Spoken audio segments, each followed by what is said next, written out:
New farm serye. Sinimulan ng linisin ng farm. Ang ganda tingnan, no? Para ka nasa golf course. Tuloy pa rin ang pagpoposte natin para sa bakod. Pero ngayon, mas efficient dahil may additional hand. May palpak doon sa kabilang dulo. At may bagong tool tayo. Ngayon, hindi na alam magkamay. Dire-diretso ba, oh. Kasama pa rin natin si Jay, syempre, ang aking ever supportive wife. Tara.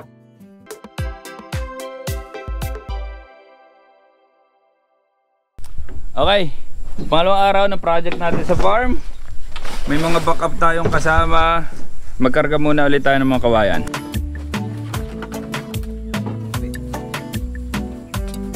Dahil marami pa tayong kakarga na kawayan. Lagyan na ng lamesa. Gawa kasi nung salamin, naka-open yung salamin eh. Para di naman madukdok pag pumareno ng malakas. So kaya pa. Pinuno namin ang kawayan si Kinse. Nilahat na namin ang available na kawayan. Kayang-kaya naman eh. Itinali lang namin mabuti at mahirap nang magsitalon yan kapag biyahe. Grabe si Kinse. Parang hindi ininda ang mga karga. Mind you, mabibigat lahat yung mga kawayan na yan kasi mga punuan yan.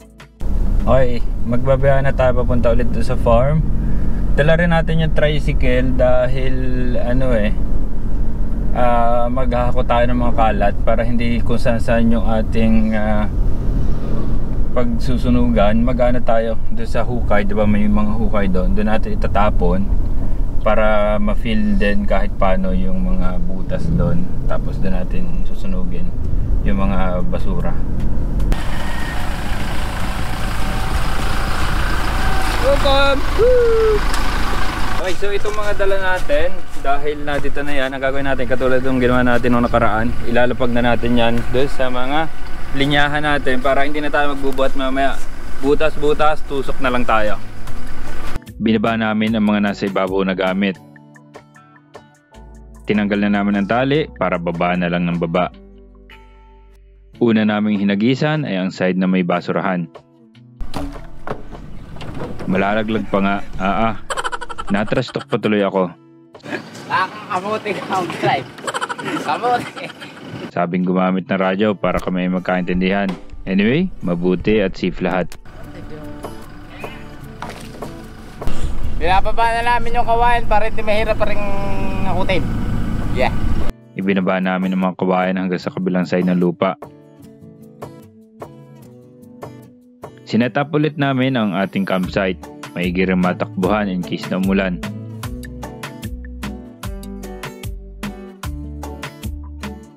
Okay, so yan. Nakaset up na tayo. Maaga pa. Nagsisimula na tayo. Nandito si John Paul. Yo! Jeric, ating backup. Si Gian. Kanipes. si Jiman, syempre. Yours truly. At syempre, si Jay. Anong gagawin mo? Manonood. Oh, game na! Game na! Poste tayo doon! Doon tayo sa kabilang side mag-uumpisa. Si Jayman, mag-ano siya? Maghahakot ng mga basura siya yung magsisimula. Kaya dala-dala rin natin yung tricycle.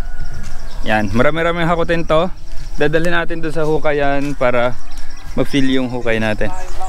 Kala may mga naghahanap ng away eh. Wala. Sigang maglakad.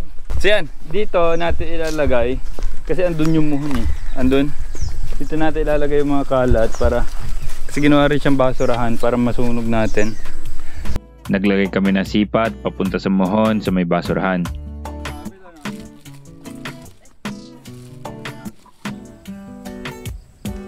Halos kapantay nitong dulo ng nilagay namin poste. Ibabaw ng lupa dito. Isang dump truck yan na lupa.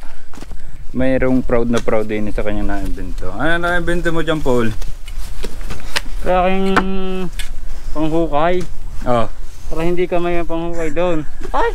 Payak na nung nakaraan eh. Payak pa eh. Ngayon, hindi na wala magkamay. Dire-diretso pa, oh. Mas mabilis yung paghukay natin ngayon dahil doon sa kanyang nagawa. Sa kanyang sinirang pala na inayos din naman. At naging efficient kami dahil sa pala. It makes all the difference.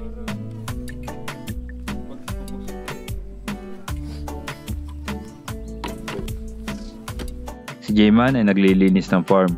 Sana yan, gawain na namin niya sa Toda Farm. Lagari. Parang hindi nalipat yung baka. Malaki nung difference ng pagbabawad natin ngayon. Mabilis. Nagdagdag tayo ng isang tao. Tapos syempre meron tayong tool. Kaya mas mabilis tayo. Dalawang nagbabareta. Si John Paul nag-aangat. Ako yung naglalagay na mismong poste. Tapos si Jayman, ayun, nasihog oh. Laki na lang nalinis niya dito. Aha, oh. Malinis na. Pero parang malungkot siya doon. Hindi ko alam kung bakit siya nakasiman.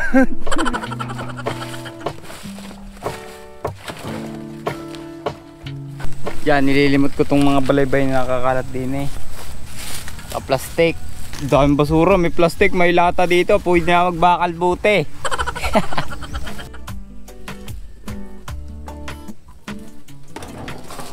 Habang diniretso na nila yung side na naiwan natin sa first day, tinulungan ko si Jayman magkarga ng malalaking kahoy na ito para hindi naman nakaharang.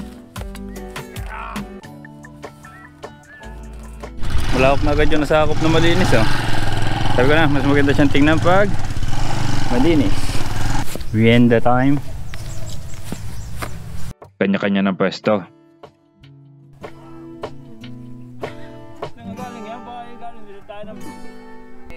Kababayan ko siya. Oh, maganda.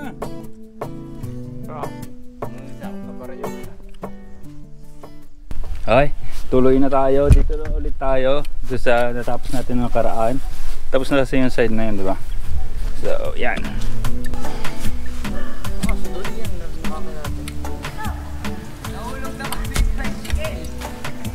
Ha? Palpak doon sa kabilang dulo. Kamot si John Paul. May palpak doon sa kabilang dulo. Hindi na ako kasama sa basura. Itinatapon. Nalaglag yung tricycle na. Ayaw pang tumalo ng malaking kahoy ah. Lalakas pa gayan.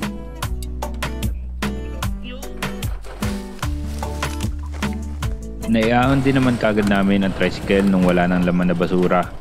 Gumaan na kasi eh. Ang dami nang na ano. Ang ganda. Ang ganda ng nalilinis.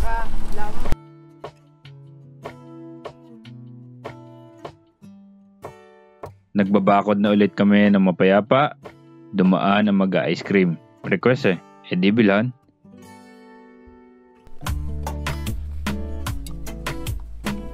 Masarap naman. Okay, syempre para sa ating tanghalian meron tayong tagaluto. Doon may ulam tayo, kailangan magsaing. Ating tagasaing. Si Jay nagluluto ulit. Para hindi tayo magutom syempre. Support sa akin palagi siya. Tama na ang merienda. Nakakarami na. Mas marami pang minerienda eh. Okay, malayo-layo na yung ating nagawa. Ang gawin muna natin, itong tapat ng gate na gagawin natin. So ito yung right of way natin. Itong diretsong ito. 5 meters naman lapad niya, kaya malapad-lapad pa. Dito muna tayo magpo-poste. Nung sa ganon, yung puposte natin doon, ma-estimate natin yung magiging pagitanan niya pag hindi tumama. Mas malalim na hukay.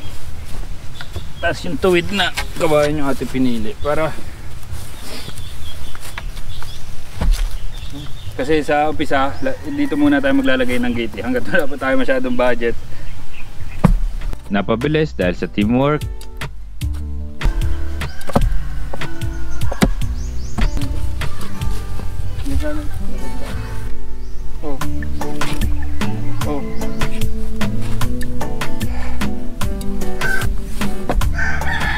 Sina, ito yung kalawak ng ating gagawing gate dito.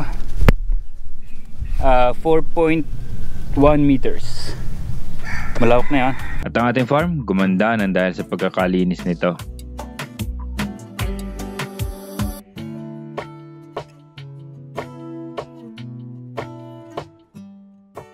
Okay. Tatapos na namin hanggang dun sa kabila ng gate. Kakunti na. Si J-Man, ang lawak na ng kanyang nasako po. Ang ganda tingnan, no? Para ka nasa golf course. Ano, J-Man, masasabi mo sa ating proyekto ngayong araw? Ay, napakahirap. Pero ayos! Ayos! Kaya-kaya! Kayang-kaya! Tinapos lang namin ang mga poste hanggang sa may gate. Hanggang makaabot sa huling poste. Ito na yung huli natin para sa session na ito. Ibinaba na rin namin ni J-Man ang huling hakot ng mga basura. Okay, yun na lang muna para sa session na to. Excited na ba kayo sa mga susunod pa natin project dito sa farm? Yan. So, yun lang muna. Sana sa mga susunod, mas maging okay.